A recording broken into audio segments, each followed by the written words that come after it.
अपनी विदेश यात्रा के अंतिम चरण में पेरिस पहुंचे पीएम मोदी यूरोप के सबसे बड़े प्रौद्योगिकी और स्टार्टअप आयोजन में हिस्सा लेंगे। पेरिस पहुंचने पर पीएम मोदी का हुआ भव्य स्वागत। भारतीय समुदाय ने लोगों ने गर्मजोशी से उनका स्वागत किया। प्रधानमंत्री ने अभिवादन स्वीकार किया।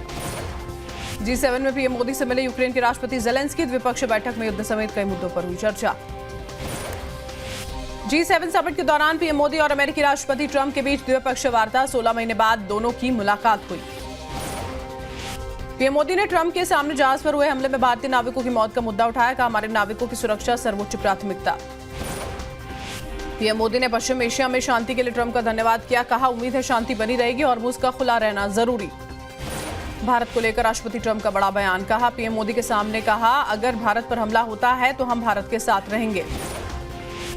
राष्ट्रपति ट्रंप ने कहा, पीएम मोदी से हमारे रिश्ते अच्छे हैं, वो टफ वार्ताकार हैं, भारत के साथ ट्रेड डील होगी। ट्रंप ने कहा, पश्चिम एशिया में भारत बड़ा प्लेयर है, जब तक पीएम मोदी हैं तब तक दुनिया में भारत की बड़ी भूमिका है। पीएम मोदी बोले, अमेरिका के साथ संबंधों में नई गति और नई ऊर्जा आई है। ट्रंप ने कहा, भारत आने की योजना बना रहा हूं।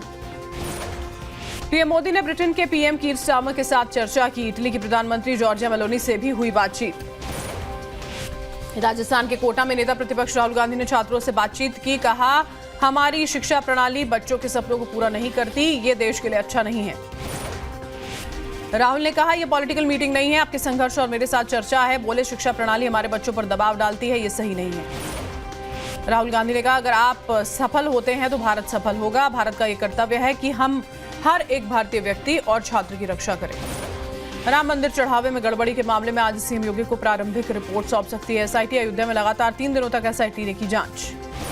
राम मंदिर में चढ़ावे में गड़बड़ी पर समाजवादी पार्टी ने जारी की बुकलेट। अखिलेश यादव ने रामनगरी में गोरख धंधा नाम से बुकलेट लॉन्च की।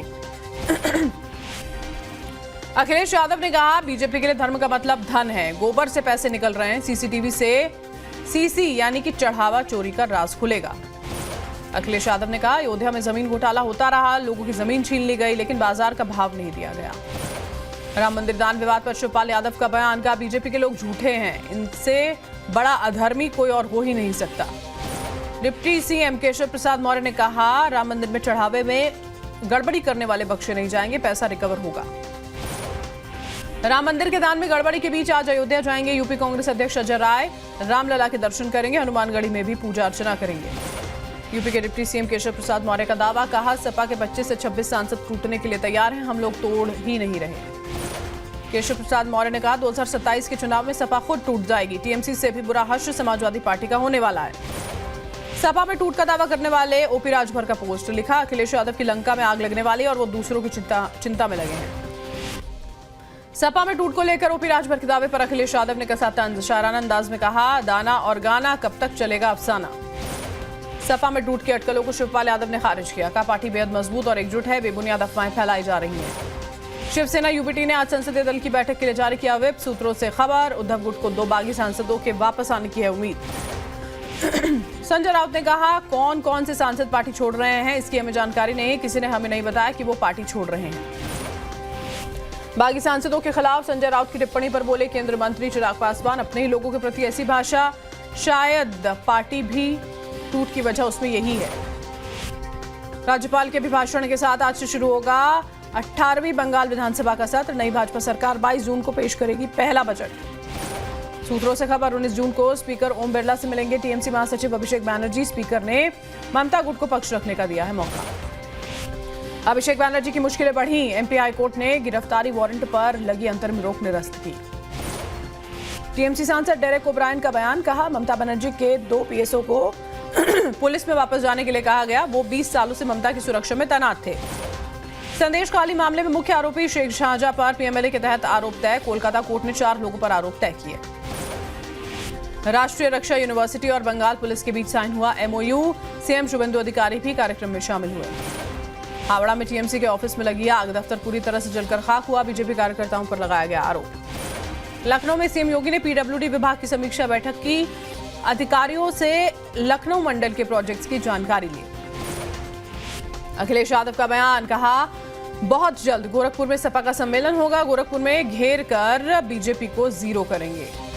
यूपी के डिप्टी सीएम ब्रजेश पाठक का बयान। का अखिलेश यादव पूरी तरह से निराशा में है, बोले सपा की दाल गलने वाली नहीं है। शिवपाल यादव ने कहा 2027 के चुनाव में बीजेपी को पटखनी देगी समाजवादी पार्टी। अखिलेश यादव के नेतृत्व में बनेगी सरकार। केंद्रीय मंत्री सीआर पाटिल ने क्लीन एनर्जी और ग्रीन टेक्नोलॉजी पर दिया जोर। बोले पीएम मोदी के नेतृत्व में 2047 में विकसित भारत का सपना पूरा होगा। मध्य प्रदेश में बड़ा प्रशासनिक फेरबदल। 29 आईएएस अधिकारियों के तबादले। कर्मवीर शर्मा बने भोपाल के नए संभागायुक्त। तेज प्रताप यादव ने लौटाई अपनी सुरक्षा का। हमारी बहू बेटियों की सुरक्षा की जरूरत है, हमें नहीं। बिहार में कानून व्यवस्था फेल है, सीएम कुछ नहीं कर पा रहे।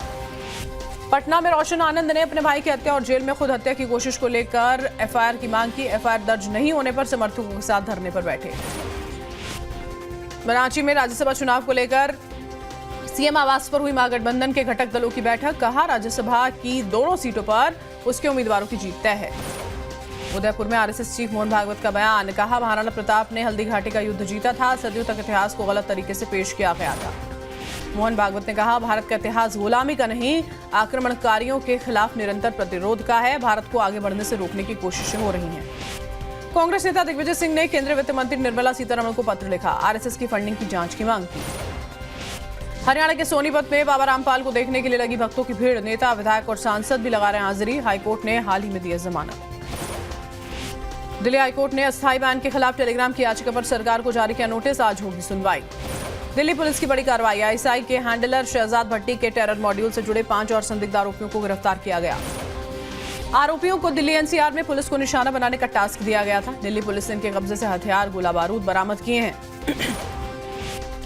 कोलकाता में कुख्यात महिला नक्सली शकुंतला उर्फ पुष्पा ने सरेंडर किया। पुलिस के सामने आत्मसमर्पण किया। 25 साल से अंडरग्राउंड थी। ओडिशा के कंधमाल में डीवीएफ, बीएसएफ और सीआरपीएफ की संयुक्त कार्रवाई। नक्सलियों के डंप का खुलासा। भारी मात्रा में हथियार जब्त। जम्मू कश्मीर के पुंछ में संदिग्ध पाकिस्तानी करेंसी के साथ मिली पर्ची में लिखे मिले कुछ नंबर। सुरक्षा एजेंसियों ने शुरू की जांच। अमृतसर में पुलिस की बड़ी कार्रवाई। आतंकी हैप्पी पासिया और हैप्पी जट के 5 गुर्गे गिरफ्तार। 10 पिस्टल जब्त। जम्मू कश्मीर और पंजाब पुलिस ने अमृतसर से 2 आरोपियों को दबोचा। राइफल, पिस्तौल और 500 ग्राम ड्रग्स बरामद। सहारनपुर में संदिग्ध नईम को लेकर दोबारा पहुंची भोपाल एटीएस। आरोपी को साथ लेकर घर और आसपास चलाया तलाशी अभियान। तमिलनाडु में ईडी ने किया पोंजी स्कीम का भंडाफोड़। 8 ठिकानों पर छापेमारी कर करीब 400 करोड़ के कथित स्कीम का पर्दाफाश किया। केरलम के पूर्व सीएम पिनराई विजयन की बेटी टी वीना से पूछताछ। कोच्चि में पीएमएलए मामले में ईडी ने 9 घंटे तक पूछताछ की। मणिपुर में सुरक्षा चाक चौबंद। कानून व्यवस्था बनाए रखने के लिए सीआरपीएफ की कोबरा यूनिट तैनात। संवेदनशील क्षेत्रों में सख्ती से निगरानी। मिजोरम कोर्ट ने बीएसएफ के 2 जवानों को 42 साल की सजा सुनाई। महिला से सामूहिक बलात्कार और एसिड अटैक मामले में सजा। दिल्ली के Shastri park blind murder case में पुलिस की कार्रवाई। एक आरोपी गिरफ्तार। हत्या में इस्तेमाल किया गया चाकू बरामद। दिल्ली के संगम विहार इलाके में शख्स की गोली मारकर हत्या। पुलिस ने शुरू की जांच। आरोपियों की तलाश में छापेमारी जारी। दिल्ली के यमुना खादर इलाके में रशीद हत्याकांड के आरोपी गिरफ्तार। पुलिस ने मुठभेड़ के बाद 2 आरोपियों को पकड़ा। दिल्ली में आयुर्वेदिक साइंस की बिल्डिंग में आग लगी। दमकल की गाड़ियों ने मौके पर पहुंचकर आग पर काबू पाया। दिल्ली के सरिता विहार में 5 साइबर क्रिमिनल गिरफ्तार। बैंक से 9 लाख का चेक कैश कराने आए थे। फर्जी तरीके से कई अकाउंट्स में 10 करोड़ का ट्रांजैक्शन कराया था।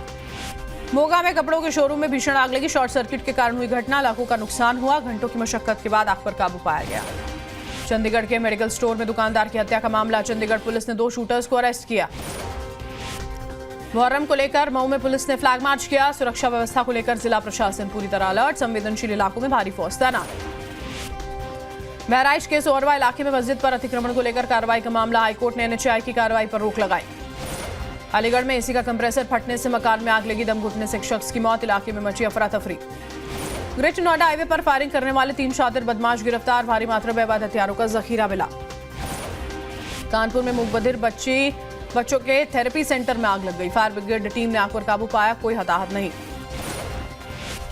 एटा में मंदिरों में चोरी करने वाले अंतरराज्यीय गिरोह का खुलासा हुआ है। पुलिस ने 2 शातिरों को गिरफ्तार किया। 39 घंटे और चांदी का छत्र बरामद हुआ है। बोकारो में बीपीएससीएल कोल हैंडलिंग प्लांट में संविदा कर्मी की संदिग्ध मौत। परिजनों और ग्रामीणों ने अस्पताल के बाहर किया हंगामा। ग्वालियर में भंडारे से लौट रहे श्रद्धालुओं से भरी ट्रैक्टर ट्रॉली पलट गई। बच्चों और महिलाओं समेत 20 लोग घायल। महाराष्ट्र के भिवंडी में इलेक्ट्रॉनिक सामान की आड़ में शराब तस्करी। नासिक मुंबई हाईवे पर करोड़ों रुपए की विदेशी शराब जब्त। भिवंडी में लोकल क्राइम ब्रांच की बड़ी कार्रवाई, 306 जिलेटिन छड़े, 110 डेटोनेटर बरामद। पूर्व महापौर बिलास पाटिल के भाई पर भी मामला दर्ज। गुजरात के भावनगर मेडिकल कॉलेज में रैगिंग का मामला, 6 वरिष्ठ छात्रों पर आरोप, स्वास्थ्य विभाग ने दिए जांच के आदेश।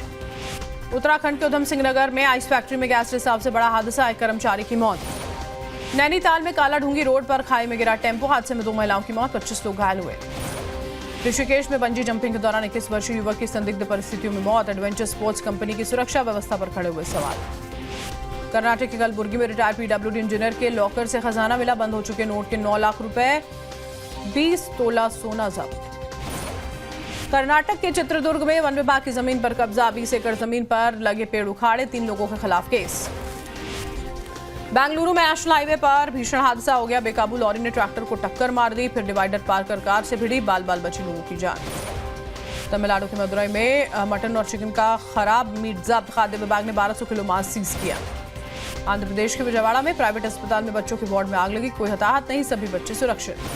तमिलनाडु के कल्लाकुरुची में खाई में गिरी रोडवेज की बस, हादसे में 10 लोगों के घायल होने की खबर। जम्मू कश्मीर के बारामूला में यात्रियों से भरी बस पलट गई, हादसे में 4 पर्यटक समेत 5 लोग घायल। जम्मू कश्मीर के उधमपुर में मोबाइल फोन की दुकान में लगी आग, लाखों रुपए का नुकसान हुआ, कड़ी मशक्कत से आग पर काबू पाया गया। तेलंगाना के महबूब नगर में भारी बारिश के कारण हादसा, कार पर गिरी दीवार, मलबे में दबने से 2 लोगों की मौत। दिल्ली के कुछ इलाकों में पेयजल की दिक्कत, गोविंदपुरी इलाके के लोग कर रहे हैं पानी की कमी का सामना। ईरान और अमेरिका के बीच हुआ शांति समझौता, ट्रंप ने फ्रांस में पैलेस ऑफ वर्साय में डॉक्यूमेंट पर साइन किया, फिर से पूरी तरह खुलेगा हॉर्मुज। ईरान में 10 सेंट भी निवेश नहीं करने वाले बयान को ट्रंप ने फेक न्यूज बताया, कहा लोग चाहें तो निवेश कर सकते हैं। अमेरिका के वॉशिंगटन में जंगल की आग ने लिया विकराल रूप, 1200 लोगों को दूसरी जगह भेजा गया, 15 से ज्यादा इमारतें खाक हुई। पेरू में बेकाबू होकर एक घर से टकराई बस, हादसे में 10 लोगों की मौत, 16 लोग घायल। पाकिस्तान के खैबर पख्तूनख्वा प्रांत में गुरुद्वारे के अंदर दंपत्ति की हत्या, गोली मारकर उतारा मौत के घाट। भारत ने दूसरे ओडीआई में अफगानिस्तान को 170 रनों से हराया, सीरीज पर किया कब्जा, शुभमन गिल और ईशान किशन ने शतक लगाया।